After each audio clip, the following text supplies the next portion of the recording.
Bismillah. Assalamualaikum warahmatullahi wabarakatuh. Alhamdulillahirabbil alamin alladzi arsala rasulahu ma'al kitabil mubin wad-dinil qawim lisalamatin nas wa sa'adatihim fid dunya wal akhirah. Asyhadu an la ilaha illallah wahdah la syarikalah wa asyhadu anna Muhammadan abduhu wa rasuluh sallallahu alaihi wasallam la nabiyya ba'dah amma ba'd. A'udzu billahi minasy syaithanir rajim. Bismillahirrahmanirrahim. Laqad khalaqnal insana fi ahsani taqwim tsumma radadnahu asfala safilin illal ladzina amanu wa amilus solihat ila akhiril ayat. Sadaqallahul azim. Kaum muslimin muslimat, Bapak Ibu jamaah yang dirahmati oleh Allah. Belum ada seorang ahli biologi, kalau di dalam ilmu biologi, atau belum ada seorang ahli tafsir pun yang berani menyatakan bahwa jumlah makhluk hidup itu sebanyak sekian. Belum ada yang berani. Karena ternyata sampai detik-detik terakhir ini itu masih ditemukan jenis-jenis makhluk baru. Jadi para ilmuwan meramalkan itu hampir 2/3 dari makhluk-makhluk itu masih belum ditemukan oleh manusia. Dia ada tapi belum sempat manusia menemuinya. Ada yang baru ditemukan oleh manusia itu yang hidupnya di dasar laut. Ya mungkin hanya hidup 1 kilo setelah dasar laut. Ada yang 1/2 kilo di dasar laut. Ada yang betul-betul hidup hanya di tanah di dasar laut. Nah kalau sudah di tanah di dasar laut, paling bawah dari laut, ya tentu sangat sulit ditemukan oleh manusia, apalagi bila lautnya itu laut lepas seperti laut Cina Selatan. Tapi kalau seperti laut dangkal, seperti di selat-selat ataupun di pantai-pantai, itu bisa saja sampai ke bawah. Atau mungkin di Raja Ampat, itu kan bisa dingarungi ke bawah. Begitu juga masih ditemukan jenis makhluk baru yang hidup di hutan, seperti para peneliti makhluk di hutan itu sering menemukan makhluk baru seperti di hutan Papua yang masih banyak belum dijamah oleh manusia. Terakhir mereka masih menemukan sejenis kera, persis kera, dia punya tangan, dia punya kaki, dia punya bentuk seperti kera tapi tingginya cuma 5 cm. Nah, meloncek-loncek kamar-kamari pas mana, dan itu tidak akan ada di rimba-rimba atau hutan-hutan di negeri kita, masih ditemukan. Bahkan seperti yang ditemukan di Jepang, itu ada sejenis belut, sekadang baluknya mungkin sekadang jari kita Pak Bas, tapi itu bisa membunuh manusia kalau dia sempat berselisih jalan dengan manusia, karena mengeluarkan tegangan listrik yang bukan main. Nah, itu sebagai senjata oleh belut ini untuk melawan kepada pemangsanya. Itu masih banyak. Apalagi kalau kita pergi masuk ke angkasa luar, itu tentu lebih banyak lagi makhluk-makhluk baru yang sama sekali alun ditamukan oleh manusia. Nah, Bapak dan Ibu sekalian yang berbahagia, oleh karena itu tidak salah wa in ta'uddu ni'matallah la tahsuha. Jika kita coba menghitung apa yang sudah pernah diberikan oleh Allah kepada manusia di alam ini, itu tidak akan ada yang mampu menghitungnya berapa jumlahnya, tidak ada yang mampu. Nah, seperti itu. Nah, namun demikian poin yang mau kita ambil pada malam ini tidaklah ke situ.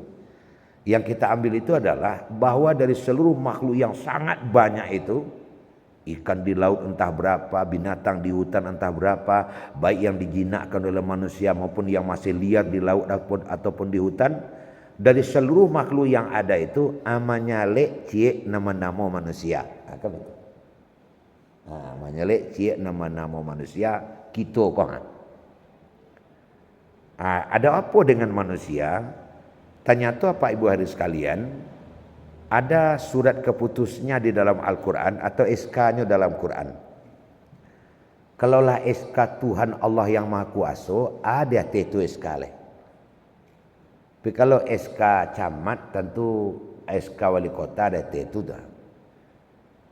Surat keputusan wali kota tentu gubernur ada itu pula. Surat keputusan gubernur tentu kalah lo dek menteri. Kalaulah perpres presiden yang menetapkan tentu kalah na lain sadonya. Nah sekarang ada surat keputusan dari Allah Subhanahu Wa Taala. Siapa yang mengalahan? Nah apa surat keputusan Allah itu? Laqad khalaqnal insana fi ahsani taqwim. Yang namanya jenis makhluk manusia itu diciptakan oleh Allah dengan sebaik-baik susunan, dengan sebaik-baik bentuk. Pokoknya segalanya istimewa. Yang namanya makhluk manusia. Itu Allah yang mengeskakan. Jadi tidak sia-sia, tidak pendapat nenek mama bula ia kapal buluh boleh kata kamu pakai. Basuh pakai awak basuh awak nan pelan rancak. Tak betul dah. Nan membuat bana, nan menciptakan bana mengatakan bahasa manusia paling sempurna. Nah Bapak Ibu, manusia itu adalah makhluk yang paling sempurna. Itu berbagai macam penafsiran yang dikemukakan oleh ahli tafsir. Sampai ada yang mengungkapkan dari 5 tafsir saya lihat itu, kalau seandainya makhluk-makhluk lain itu dikabek menjadi cie, kemudian dimasukkan masuk ke ruang. Lalu manusia dikabek, lalu dimasukkan masuk ke ruang. Kemudian ditimbang bantuan timbangan ameh itu, bantuan lambang pengadilan itu. Makhluk lain sebelah suhu, manusia sebelah kida, masih barik manusia. Habis itu keistimewaan yang ada pada diri manusia. Habis itu mana kikirwa, barakat tingginya keistimewaan yang ada pada diri manusia itu. Adima kalau letak keistimewaannya banyak sekali tinjauan. Pertama letak keistimewaan itu adalah dari sisi tujuan penciptaan. Tujuan penciptaan. Tujuan penciptaan makhluk oleh Allah dua saja. Pertama tujuan penciptaan selain manusia. Yang kedua tujuan penciptaan manusia. Dua saja. Tujuan penciptaan selain manusia, Allah pula yang mengatakan dalam Quran, khalaqalakum ma fil ardi jami'a. Saya bertujuan menciptakan makhluk selain manusia yang ada di bumi ini adalah untuk manusia. Asabilah ketujuh. Allah menciptakan segala macam jenis binatang untuk manusia itu. Allah menciptakan segala macam bentuk jenis ikan untuk manusia itu. Allah menciptakan segala macam bentuk jenis tumbuh-tumbuhan untuk manusia itu.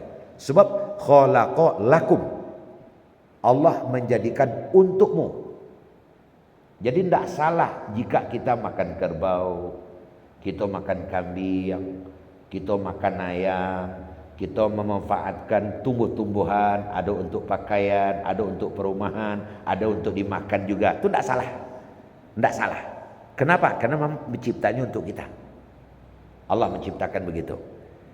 Nah bagaimana dengan malaikat? Malaikat juga diciptakan oleh karena ada kebutuhan manusia terhadap malaikat.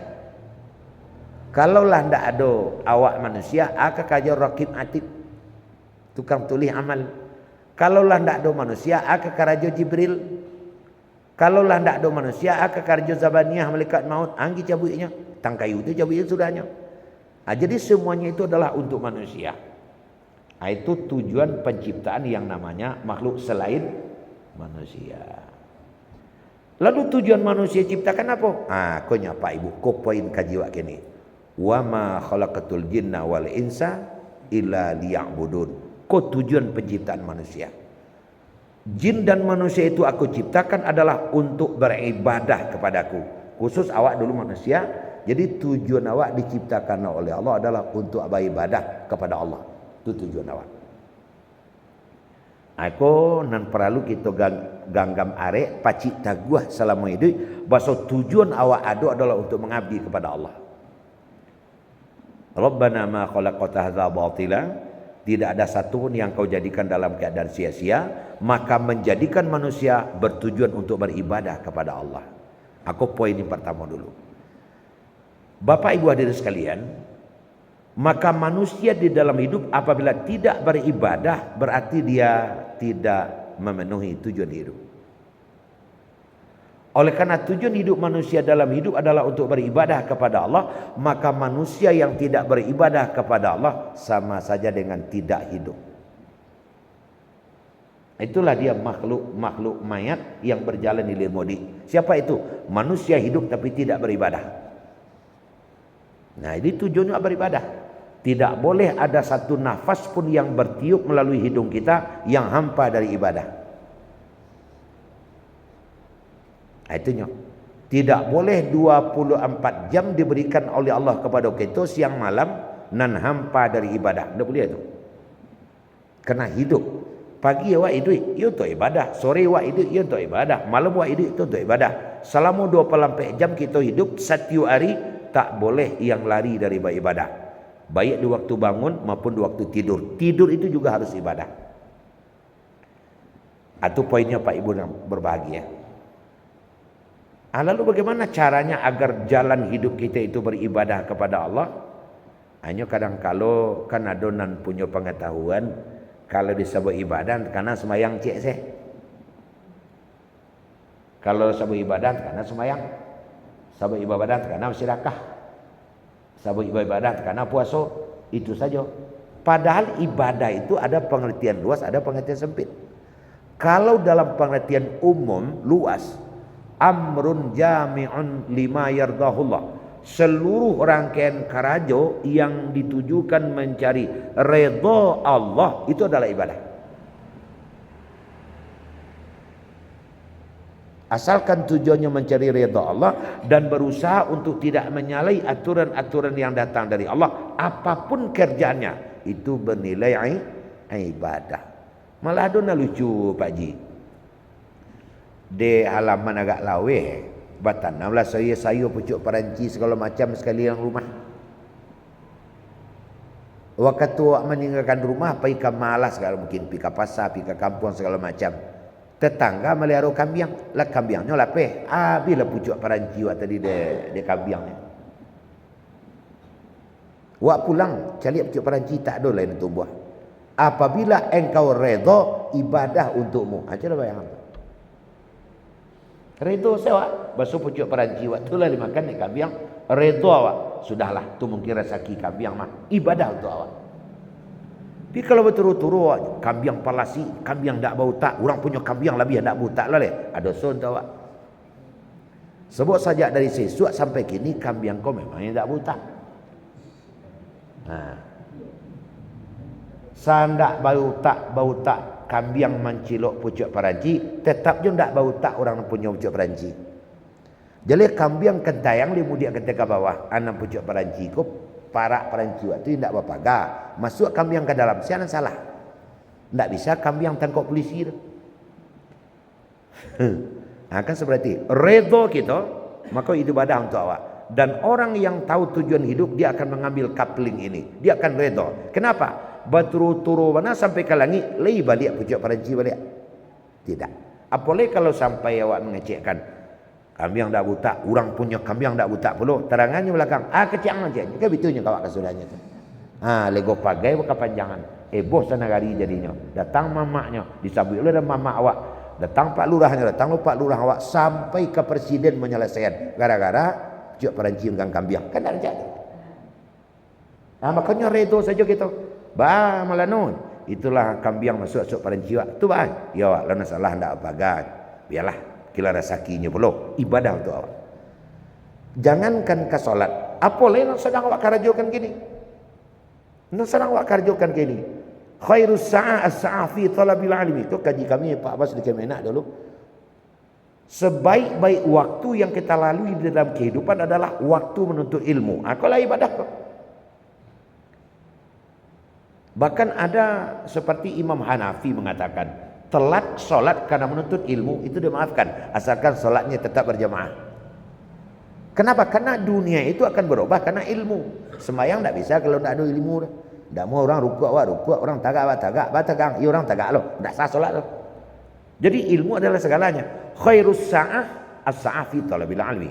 Sebaik-baik saat atau jam ataupun kesempatan untuk ilmu.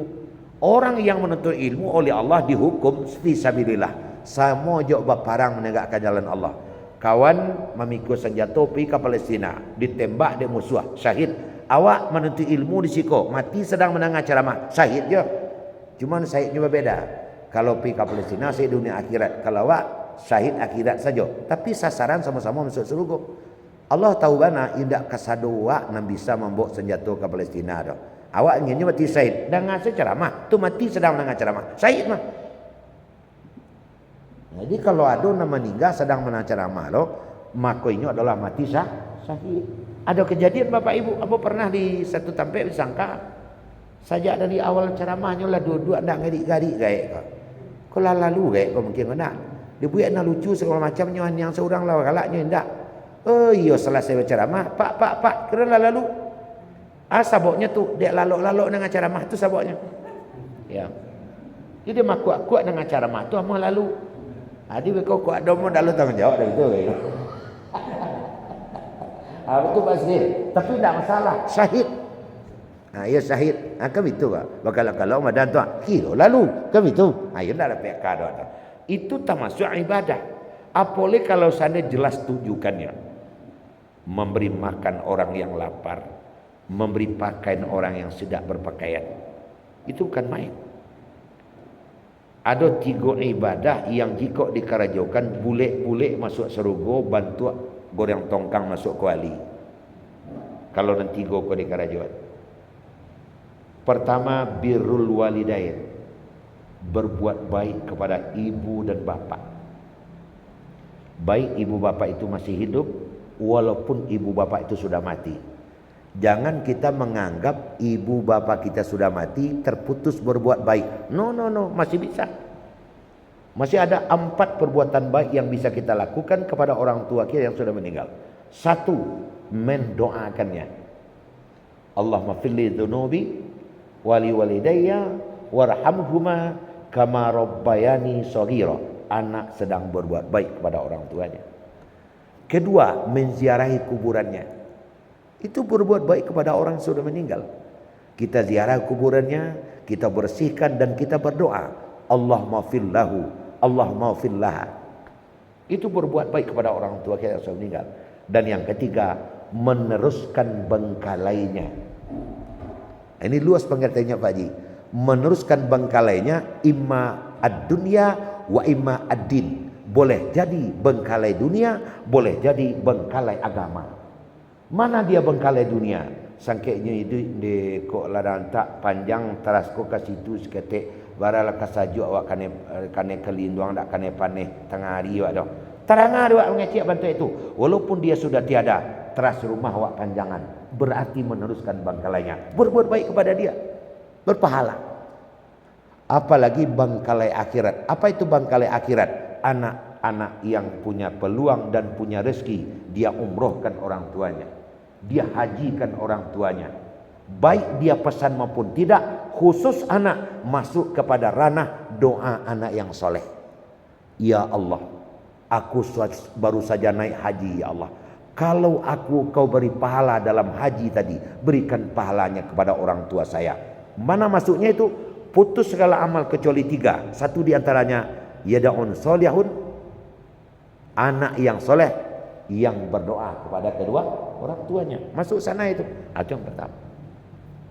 Doa anak yang soleh. Jadi kepada orang tua yang sudah meninggal masih bisa kita untuk berbuat baik. Apalagi kalau orang tuanya masih hidup. Tidak boleh membiarkan dia lapar, tidak boleh membiarkan dia sedih. Mengembirakan hati orang tua semasa masih hidup adalah kebaikan perbuatan baik yang bukan bagi anak. Masuk surga tanpa dihisab sama sekali. Golek-golek masuk surga. Itu yang pertama. Yang kedua, kita akan masuk surga tanpa dihisab adalah salatul laili, salat malam. Salat malam. Fafadat ainah, khalian fafadat ainah. Di tengah malam saat orang tidur, dia solat 2 rakaat, kemudian dia berdoa kepada Allah. Apa saja dia doakan, terutama dirinya, itu adalah pahalanya langsung masuk surga. Dan yang ketiga, ini dia sesuai dengan ceramah kita pada saat ini, it'amul ja'i', memberi makan orang yang lapar. Itu pahalanya bukan main. Bagi makan orang yang lapar. Saya periksa makna hadis memberi makan orang yang lapar itu.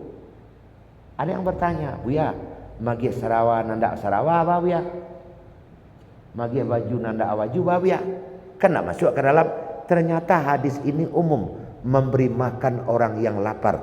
Karena dari sekian banyak yang dibutuhkan oleh manusia, yang paling dibutuhkan adalah perut. Kan itu.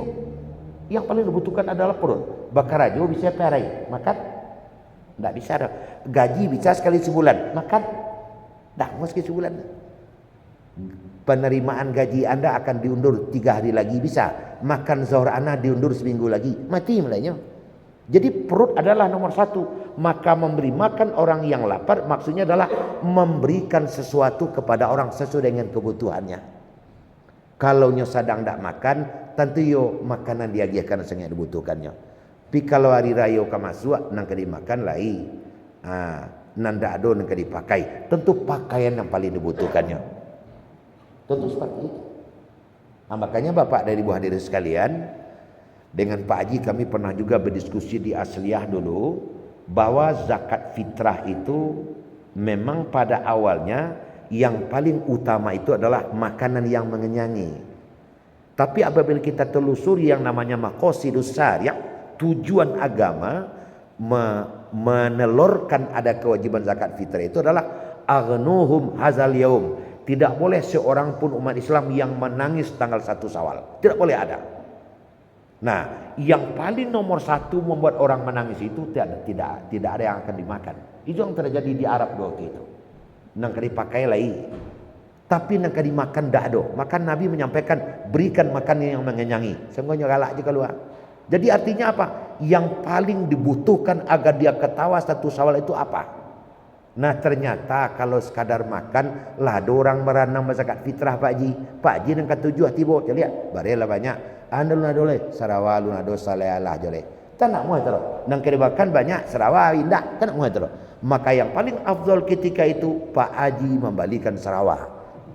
Di sikulah makanya Imam Asy-Syafi'i mengatakan bahwa zakat fitrah boleh dengan as-saman, dengan harga.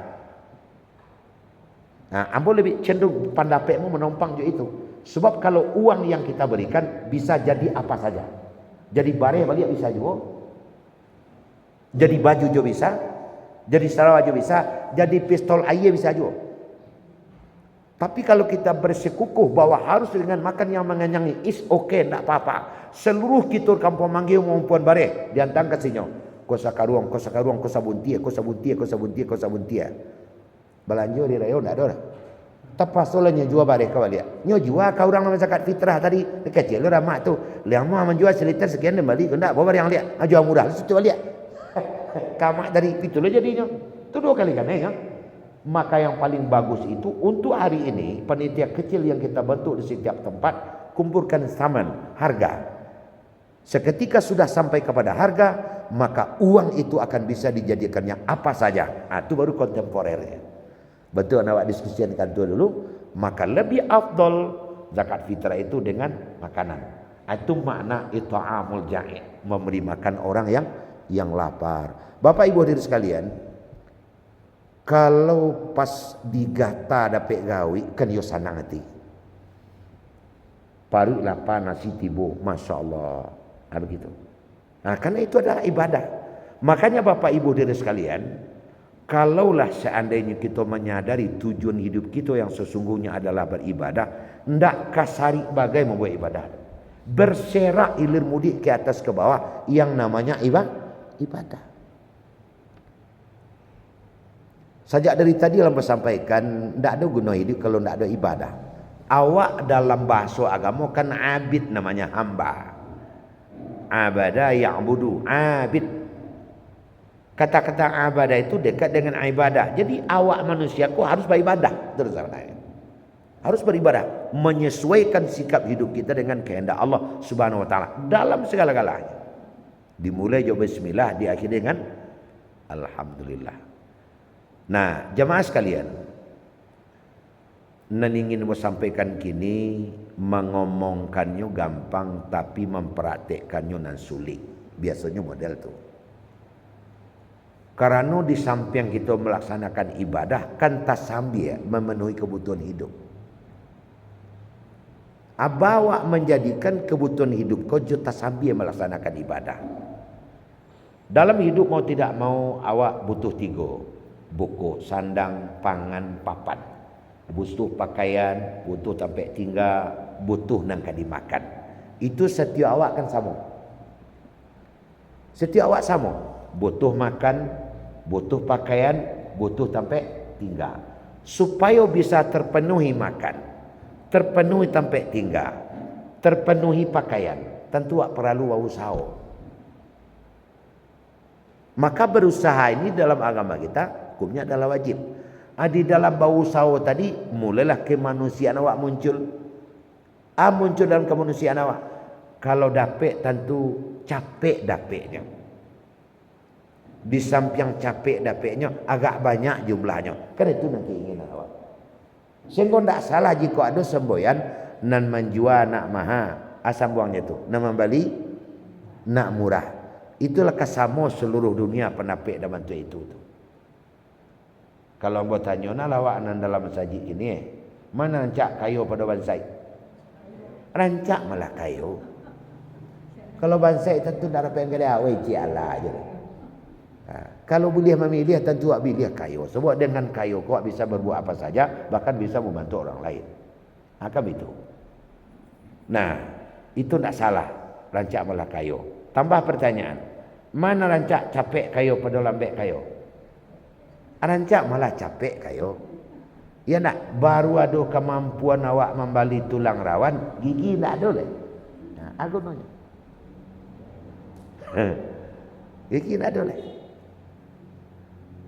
Baru ada kemampuan membali daging ketika makan, anak dokter mengecek, apa kalau ingin hidup tidak boleh makan selain bubur putih, kalau dapat tidak pakai garam. Aku nanya.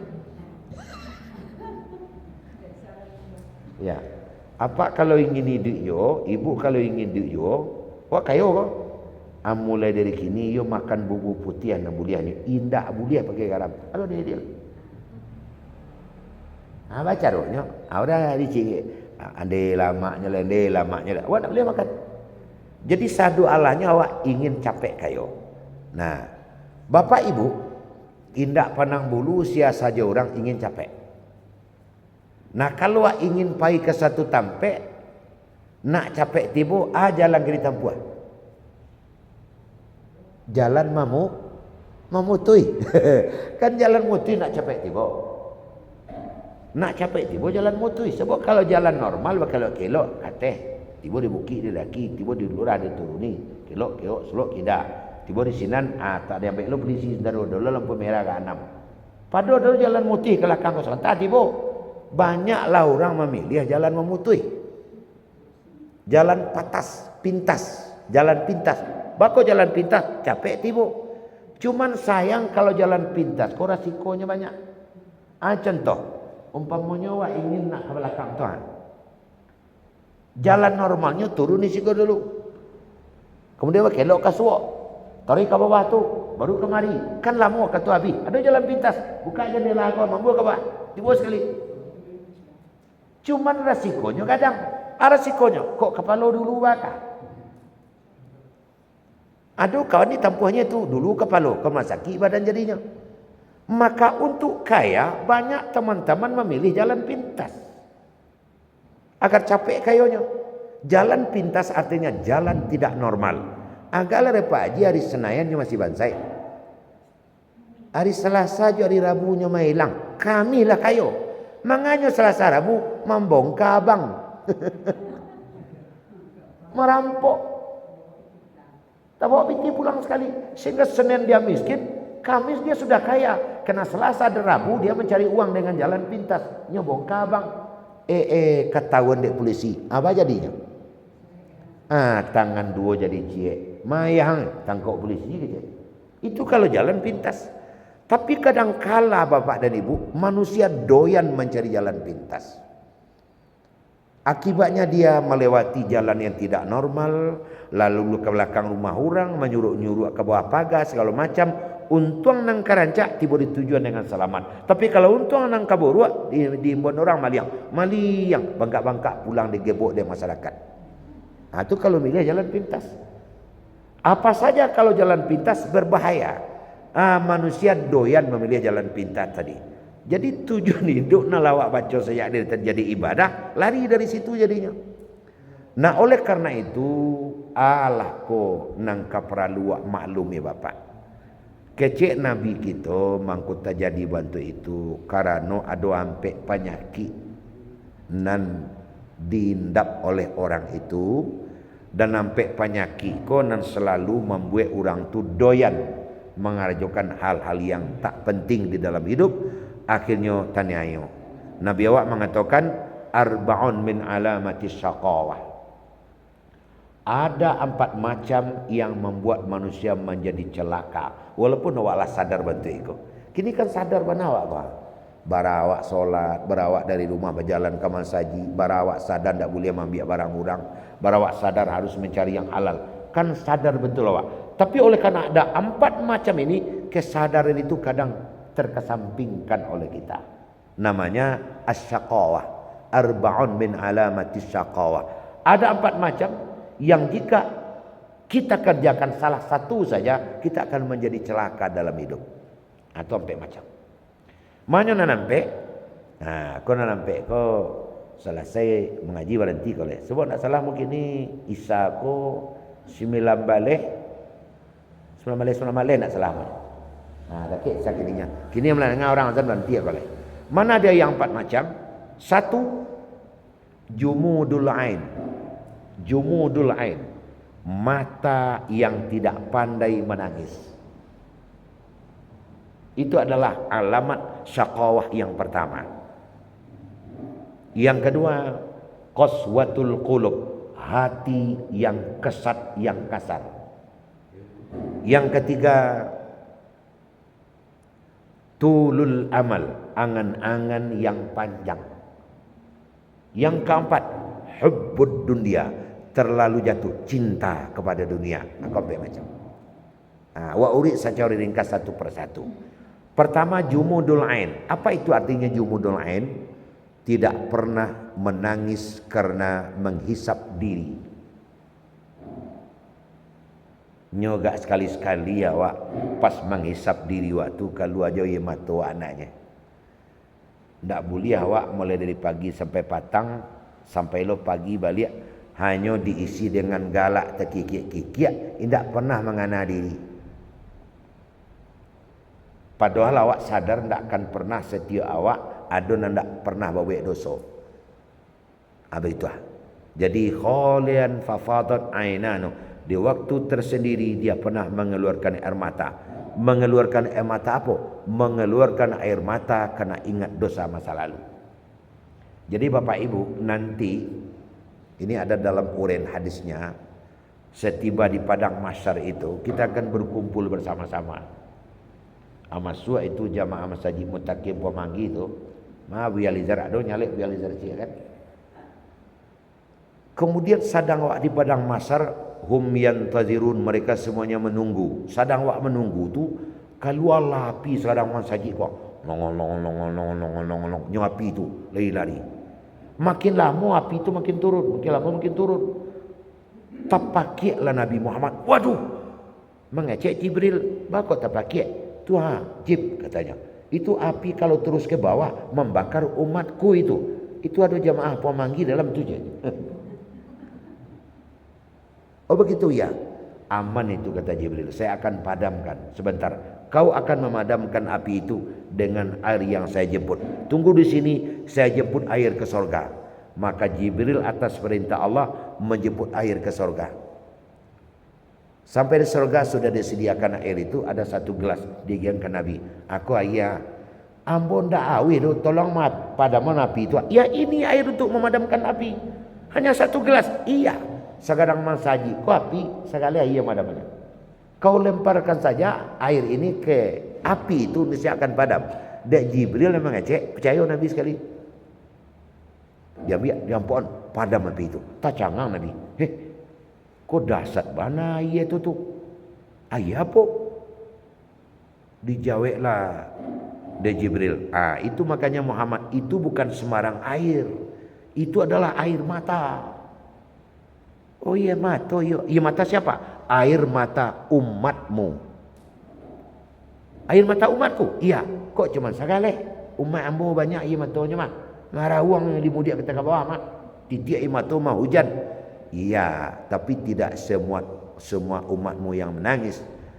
Air mata tadi adalah air mata umatmu yang menangis khusus karena ingat dosa masa lalu. Saya tidak sedang ingin bertanya kepada bapak ibu yang hadir, ada ndak menangi awak kak sekali lalu mangana dosa masa lalu? Kak sekali saja itu. Ada jamaah menunjuk di tempat lain kamu baji, buya, ambo lah mau cuba lo semayang malam, buya ambo karena dosa ke sisu atas, nama ya matu keluar, lah bajang aja, dak jauh muat. Awak cara itu ya, doakan betul. Batu sebelum sembahyang ambil bawang ke dapur dulu betul. Atau terason pakai jadi pupu aja dulu. Nah sebenarnya itu adalah air mata refleks yang tidak bisa diajan-ajan bentuk di WC.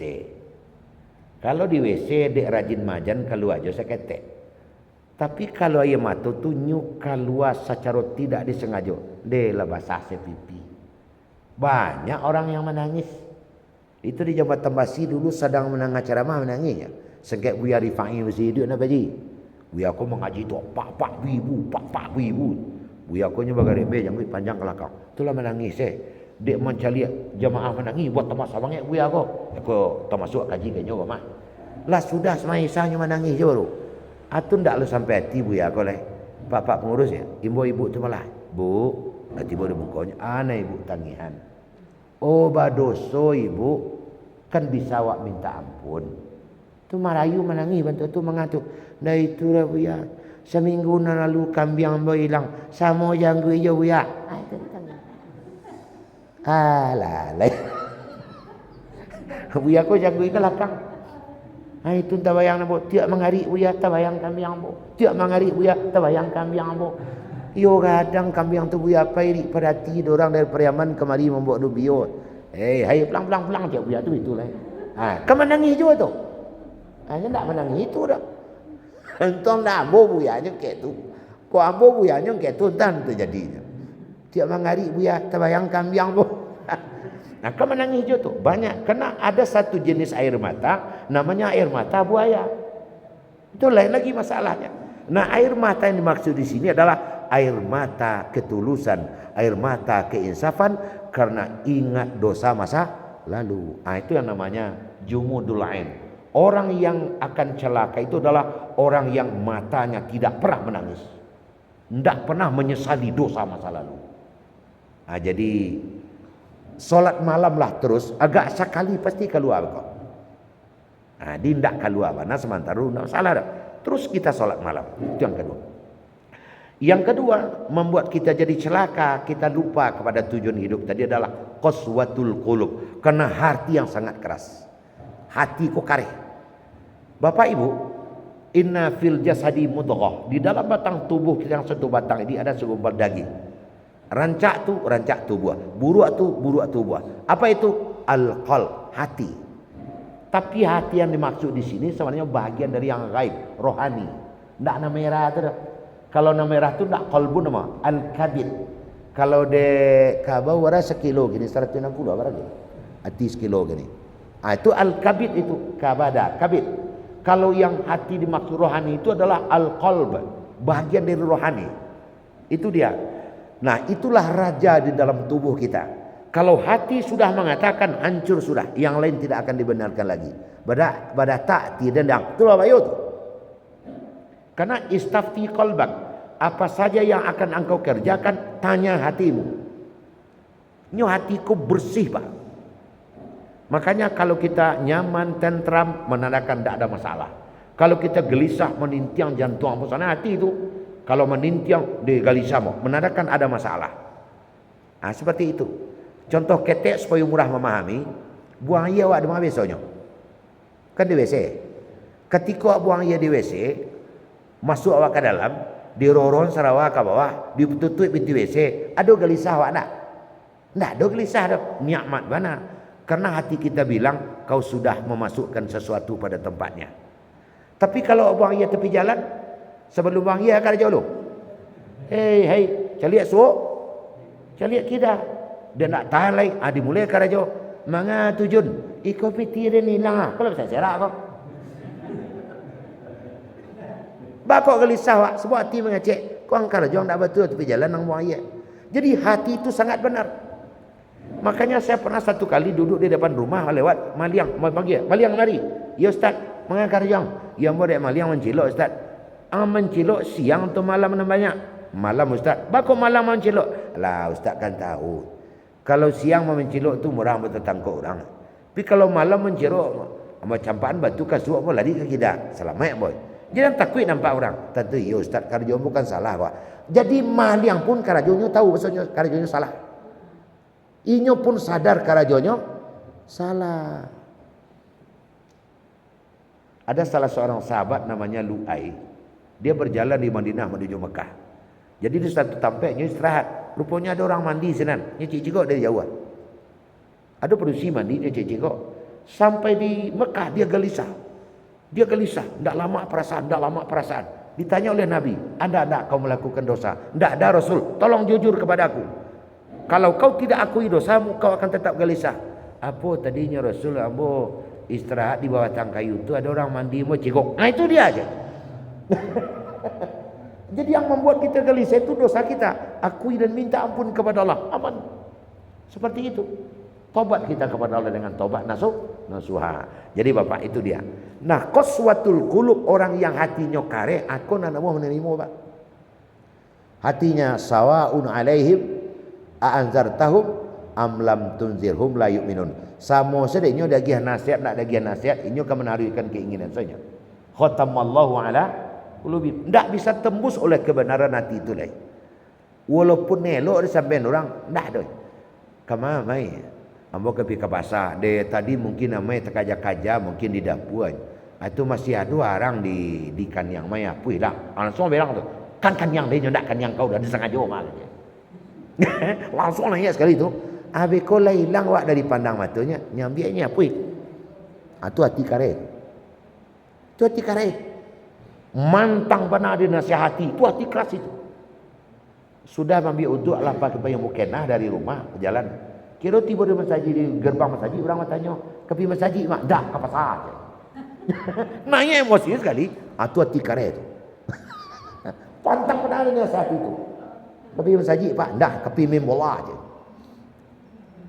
Itu qaswatul qulub, celaka kita. Yang ketiga, tulul amal, panjang angan-angan. Awak disuruh bayang-bayang sepanjang badan. Kalaulah bayang-bayang sepanjang badan, aman awak dalam hidup. Aman awak dalam hidup. Ambo kan hampir 70 orang yang mau pimpin selama kau. Itu macam-macam ragamnya. Itu kalau dia tulul amal, nampak saja itu. Saya kalau dia minjam ke bank, dia minta pembayar, saya tanya, ini dibeli untuk apa? Tanya Sereni ke enggak? Nah, ini meminjam untuk apa saya bilang? Coba bayang deh ibu, ada di antara anggota ambo tu mulai dari parabola, pariu sampai ke sapi abu, bakar ridik sadojo. Tentu sangsaro itu ndak tentu nang kadiawai. Kenapa? Karena nak ingin sama aja orang, akhirnya menjadi celaka. Apa saja? Contoh makan. 10.000 kanyang, 15.000 saya kanyang, 25 sekali 2 bisa habis, 50 sekali 2 bisa habis, 100.000 sekali 2 bisa punah, 250.000 sekali 2 bisa habis. Posisi wak di mana? Mungkin posisi wak di 10.000. Wah, istiqamah dengan 10.000. Kan kanyang juga. Aku pilih 50 hanya, bisa 5 kali makan awak. Baca bolos sekali makan, 5 hari menganggur selesai. Di mana posisi awak? Kan seperti itu. Aman awak tu. Tu judulnya tulul aman namanya. Kalau tidak bisa melioto melionda saja. Tidak bisa onda sepeda saja. Sepeda jalan kaki saja. Orang bersinsui. Bisa sinsui saja. Orang duduk seorang mati. Itu kan sudah ada. Yang terakhir membuat awak celaka hubbul dunia. Karena terlalu jatuh cinta kepada dunia. Kalaulah dunia, ending dunia tu duo. Jabatan cik arato cik. Orang kalau sudah gila terhadap yang dua ini, itu sudah kacau hidupnya. Biasanya dia akan menghalalkan segala cara untuk mendapatkan ini. Ujung-ujungnya celaka. Yang paling babayo celaka bukan inyo saja, tapi kadang terlibat anak dan keturunannya, bahkan orang kampungnya. Pada 6 bulan seorang dia anak selesai orang senang dia. Tidak ada senu. Pada senu itu seorangnya. Jadi hubbud dunia. Orang yang gila jabatan, bukan main. Orang gila harta bukan main. Yuk putih-putih badariak-dariak dan tali ukhwah, putih-putih tali Islamiyah. Kalau orang hubbud dunianya lah tinggi. Nah, oleh karena itu bagaimana dengan dunia? Pakai saja sebatas yang dibutuhkan. Sesuai dengan yang awak butuhkan. Betapa diberikan oleh Allah, kita terima saja. Kalau berlebih diberikan oleh Allah, kita berbagi dengan teman-teman kita, dengan saudara-saudara kita. Bapak dan Ibu, kalau amalkan nampak tadi, insya Allah awak selamat dan awak akan tetap mempola kehidupan awak dengan selalu beribadah. Tidak cik solat saja roh, tapi banyak ibadah-ibadah yang bisa awak lakukan di tengah-tengah kehidupan. Barangkali Pak, anak kadang dia nama Fauzan, anak nang ketek nama Seneti. Deklah terang orang azan tentu mengaji harus berhenti. Kan itu. Kapolok kepada suat tibur situ makan pagi. Dua katu isan dalam masuk, mako buya harus berhenti. Kalau tidak barang jemaah. Demikian banyak maaf. Akhirul kalam. Assalamualaikum warahmatullahi wabarakatuh.